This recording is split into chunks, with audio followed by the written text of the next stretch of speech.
जयराम का निकल गया क्या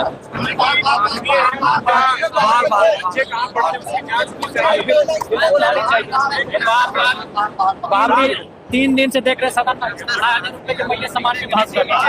आप 2,500 रुपया दिए कि अमृत दिए कि कोई वरदान दे, कुछ समझ में नहीं आ रहा है। आप 2,500 रुपया नहीं लग रहा, 2.5 लाख की सैलरी दे दिए। 3 दिन सदन में उसी चीज में बहस हुआ। इसलिए हमने कहा कि आपको एक गरीब आदमी को, एक लाचार व्यक्ति को 2,500 रुपया दिए हैं, उसका आप महिमा मंडन कर रहे हैं, तब सार्वजनिक कीजिए।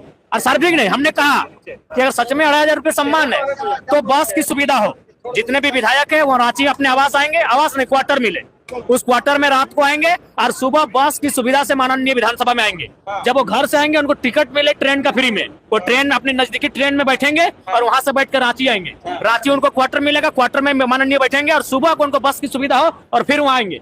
आप टीएडीएल लेंगे, आप यहाँ दिन में 100 रुपया का रसगुल्ला और हलवा खाएंगे और 2,500 रुपया पे महिमा मंडन हो रहा है।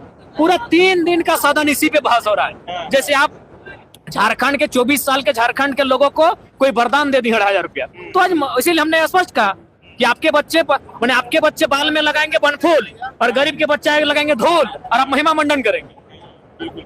गलत बात है। जवाब नहीं मिला जयराम। जवाब किसमें है जो जयराम महतो के सवाल का जवाब दे सके? करे सार्वजनिक करे, तमाम 12 के 12 मंत्री पहले सार्वजनिक करे कि उनका बेटा उनकी बेटी कौन स्कूल में पढ़ते हैं, उनका फी क्या है, करे सार्वजनिक। लेकिन क्या जयराम जी पहला सत्र कैसा रहा आपके लिए? एकदम शांत रहते हैं। देखिए, हम बीच में नहीं टोकते हैं। हम पक्ष क्या बोल रहा है, विपक्ष क्या बोल रहा है, हम सब सुनते हैं। और जब हम बोलते हैं तो सदन सुनता है, और हमारे बीच में कोई बोलेगा तो फिर छोड़ेंगे नहीं। सीजीएल पर क्या कुछ आक्रोश दिखे? बिल्कुल, क्यों नहीं दिखेंगे भाई? उस पर उदासीन जवाब रहा, क्यों नहीं रहे? गंभीरता नहीं दिखाएंगे। कुछ नहीं। देखिए, सरकार को भी मालूम है चुनाव समीकरण से जीत के आते हैं, क्योंकि चुनाव समीकरण से जीते जाते हैं, मुद्दों से नहीं जीते जाते हैं। सरकार को वोट देने वाला पक्ष है वो एक बहुत बड़ी आबादी है। छात्रों पे गोली भी चलेगी तो छात्रों को दोषी ठहराएंगे और बोलेंगे हम 2029 में यही सरकार को बनाएंगे। तो सरकार को ही मालूम है, वो दिल्ली की सरकार को मालूम है और रांची की सरकार को ही मालूम है कि चुनाव मुद्दों से नहीं, चुनाव समीकरण से जीता जाता है। इनके पास वो वोट का समीकरण है। अच्छा, जो आपने कहा कि स्कॉलरशिप बिल्कुल बिल्कुल, क्या गलत कहा हमने? ये 18 साल की लड़की को 2,500 रुपया देंगे और महिमा मंडन करेंगे। हमने कहा आप उसको अगर स्कूल जाने से पहले पैसा देंगे तो चाट छोला और सिंगाड़ा में खर्च करेगी, वो अपने श्रृंगार के सामग्री में खर्च करेगी। आप स्कूल जाने दीजिए, उसके अटेंडेंस होने दीजिए, उसके बाद स्कॉलरशिप के रूप में 2,500 रुपया दीजिए, यही पैसा दीजिए। लेकिन नजरिया बदलिए। सरकार तो इसे उपलब्धि बता रही है। उपलब्धि है कि क्या है वो जैसे जैसे दिन बीतेगा पता चलेगा। बैंक आज जो अरे यादव को तो मालूम ही नहीं चला कि हम कौन सा मुद्दा उठाए, इसीलिए बोल रहे थे मैक्सिमम पढ़े लिखे छात्र मैंने विधायकों को भेजिए। आधो को मालूम है नहीं कि हमने कौन सा मामला उठाया, सीडी रेशियो क्या है इनको आधो को मालूम नहीं। बिल्कुल, क्या बताइए। देखिए वो मामला ये है क्रेडिट एंड डिपॉजिट। उसका मतलब है कि हमारे राज्य की जो बैंक हैं वो बहुत ज्यादा पैसा पड़ोसी राज्य के बैंकों को ट्रांसफर करती है, और क्या होता है हमारे राज्य के लोग ग्रसित है, शोषित है, और सबसे मजेदार बात मुख्यमंत्री उनके अध्यक्ष होते हैं। तो भाई उन पैसों को अगर आप अपने पास रखेंगे तो आप युवाओं को लोन दीजिए, आप किसानों को लोन दीजिए, आप महिलाओं को लोन दीजिए और उनको आत्मनिर्भर बनाइए। और आरबीआई का गाइडलाइन कहता है कि 70% तक होना चाहिए। झारखंड का 36% है, बाकी जो स्टेट है वो 100% के आसपास है।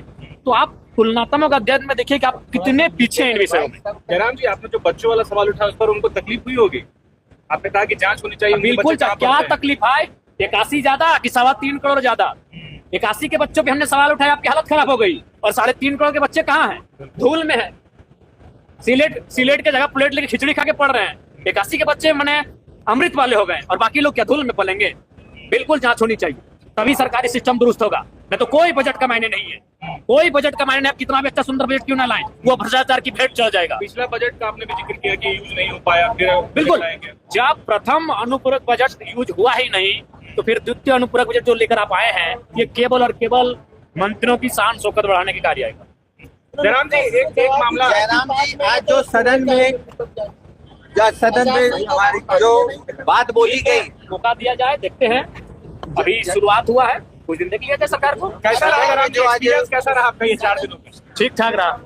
अच्छा, सदन में जो आज हेमलाल मुर्मू ने बोला है वो कैसे आप देखते हैं? क्या मेरे हिसाब से मर्यादा में नहीं थे उन शब्दों से, चूंकि वे लोग माननीय हैं, वो कई वर्षों से राजनीति कर रहे हैं, उन शब्दों पे उनको परहेज करना चाहिए। ठीक, धन्यवाद। सीजीएल पे क्या कुछ बात? सीजीएल पे तो हमने कह दिया सर, सदन में कह दिया है, सदन में हमने सीजीएल पे कह दिया है। हम कहने से डरते हैं क्या महाराज?